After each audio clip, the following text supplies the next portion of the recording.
எசேக்கியேலின் புத்தகம் 36வது அதிகாரம் 30வது வசனம். நீங்கள் இனிமே ஜாதிகளுக்குள்ளே பஞ்சத்தினால் உண்டாகும் நிந்தையை அடையாதபடிக்கு விருட்சத்தின் கனிகளை வயலின் பலன்களையும் பெருக பண்ணுவேன் என்று கர்த்தர் சொல்லுகிறார்.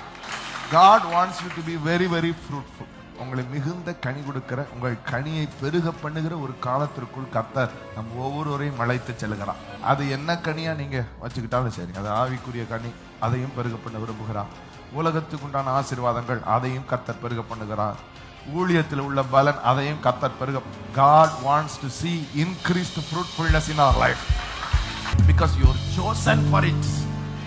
நீங்கள் தெரிந்து கொள்ளவில்லை. எப்படியாவது அழுது பிடிச்ச ஆண்டவர், எப்படியோ ஆண்டவர் இறக்கம் கிடைச்சிட்டு இல்லை இல்லை, தாயின் கருவிலேயே அந்த எரேமியா தீர்க்கனை கர்த்தர் தெரிந்து கொண்டதை போல இங்க இருக்கிற, இதை பார்த்து கொண்டிருக்கிற, இந்த சத்தத்தை கேட்டுக் கொண்டிருக்கிற ஒவ்வொருவரையும் He chose. You are chosen. நீங்கள் தெரிந்து கொள்ளப்பட்டவர்கள். கைதட்டி தேவனை மகிமைப்படுத்துங்க.